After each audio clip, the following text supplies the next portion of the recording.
Dear student, I welcome you all in our second lecture. In our previous lecture, we had a brief discussion on redox reaction.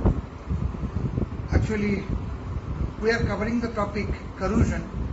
To understand corrosion, we are actually revising our previous concept of redox reaction. To extend our lecture, let us start with metallic state of element. In reality, if you observe, you will find majority of the metal on earth are found in nature in compound state, except few noble metal like gold, sodium, potassium, calcium, magnesium. All of them are found in nature in compound state, and automatically a question may come in our mind: why majority of the metals are found in nature in compound state?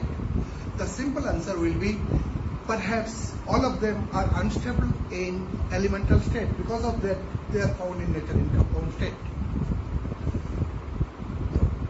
In this context, a separate branch of chemistry is developed, and the branch of the chemistry is known as metallurgy, which you might have studied at 10+2 level and to some extent in graduation level.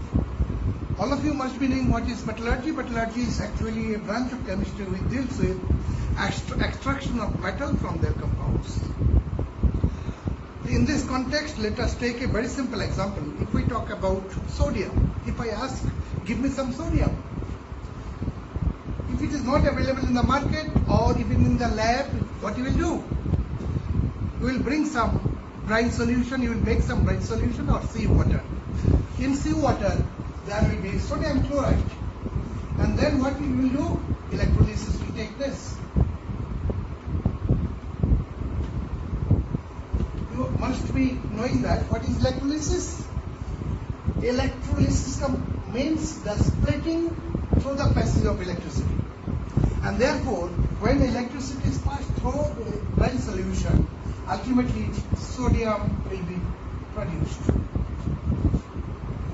Now, if we want to study the stability aspect of sodium and sodium in sodium chloride, as I have told you in our previous lecture, an element may exist in two different states. One is elemental state and another is compound state. Here sodium is in elemental state, but here it is in compound state. Now, if we see the oxidation state, it is 1 minus, it is 1 plus, it is 0. Because when an element is in elemental state, we assume that it has not taken part in a chemical reaction, and therefore oxidation number will be considered as 0. Now, if we compare them in terms of oxidation number, here the oxidation number 1 plus, the oxidation state rather, it is 0. Now, if we consider how 1 plus can be converted into 0, it is possible by loss of electron.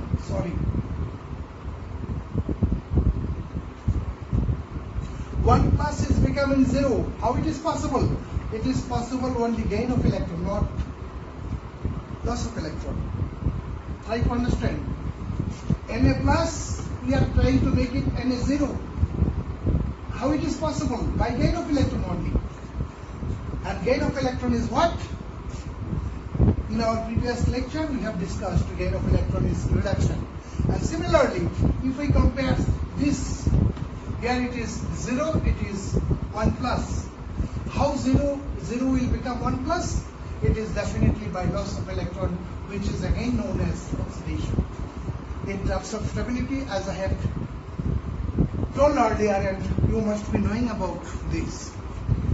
During what is oxidation? Oxidation is a process where loss of energy takes place, leading to higher stability. And reduction is a process where energy will be absorbed and therefore stability will be reduced. And in this term, we can conclude that here, when sodium is extracted from sodium chloride, it is through reduction process, and therefore it will become less stable. And similarly, when sodium is kept open, it will undergo oxidation to become Na+, because here it will be more stable. During metallurgical process, almost every metal is extracted by reduction process, during which they will lose stability, and therefore every metal will have a tendency to undergo oxidation, more specifically to go back to the original stable state, which is possible only by oxidation. I repeat, here Na, it was in 1 plus, now it has become 0. Stability is reduced, and therefore it will definitely try to come back here, and it is possible only by oxidation. And therefore this oxidation is a spontaneous process and reduction is a non-spontaneous process. To summarize, we can say that when a metal is extracted, it is extracted by reduction process. When it loses energy, it gains energy and stability is increased. And therefore, whenever a metal is extracted, it will have a natural tendency to go back to the more stable state, which is possible only by oxidation. And therefore, whenever we make any metal by metallurgical process, it will have less stability, and therefore it will have a general tendency to undergo oxidation, and this is the root cause of corrosion. Another name of corrosion is oxidation, and therefore whenever there is oxidation, it means corrosion is taking place. And therefore we can say that if we carefully analyze, we will not find even a single element. I repeat, if you carefully analyze, you will not find even a single element which is absolutely corrosion resistant. Let us take 2 examples. As all of you know that we generally use gold for ornamental purpose. For beautification, we use ornaments made of gold. Can you tell me what is the purpose of using gold as an ornament? The main purpose is that using gold, you can do whatever you like.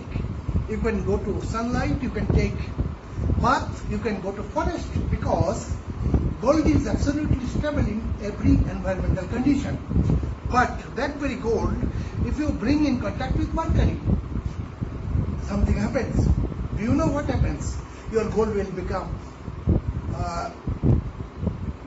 what should I say? It will become milky white due to corrosion.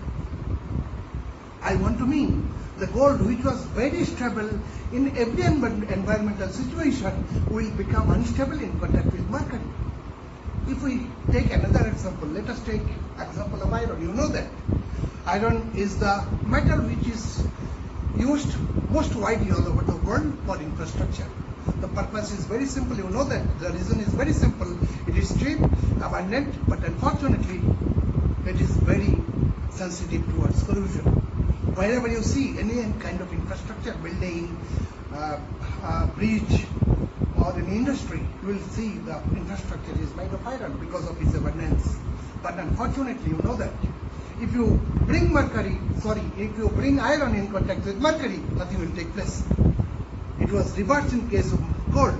But if you make any infrastructure made of iron and keep it in an open place, even for 6 months, something will happen. This is rusting.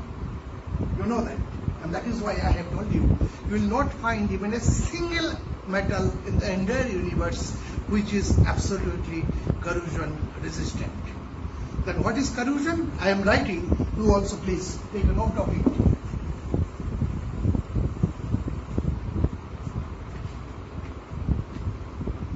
Gradual destruction or deterioration of metal or metallic products by unwanted chemical or electrochemical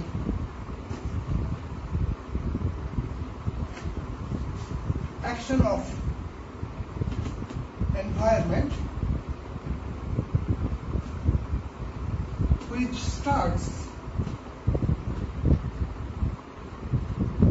right at the surface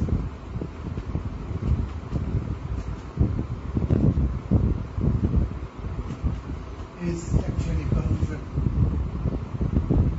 you understand what we have written. Gradual destruction or deterioration of metal or metallic product by unwanted chemical or electrochemical action of environment which starts right at the surface is known as corrosion. Gradual, what do you mean? Because reaction may be a very fast process or slow process. But rusting of iron is a time-taking process and therefore this is known as gradual. Destruction or deterioration. Purpose is saying destruction means something will happen to the structure and make it completely unusable. Deterioration means if rusting takes place on the surface of a metallic structure, it will look odd. But even then it is usable. And therefore, if a metallic structure becomes completely unusable, then it is known as destruction. And deterioration, look-wise it will become bad, but it is still usable, then it is known as deterioration. That is why gradual destruction or deterioration of metal or metallic product by unwanted chemical action of environment may be two types, either direct or indirect. Iron is a metal, oxygen is there in the environment, it will directly attack iron, and this type of attack is known as chemical attack. And second option is electrochemical attack. You know that to have electrochemical attack, you must have a cell made of anode, cathode and electrolyte, and it is a time-taking but indirect process. And therefore, any environment can attack a metal or metallic product in two ways, either direct chemically or indirect electrochemically. And this action starts right at the surface of the metal or metallic product. That is what is known as corrosion.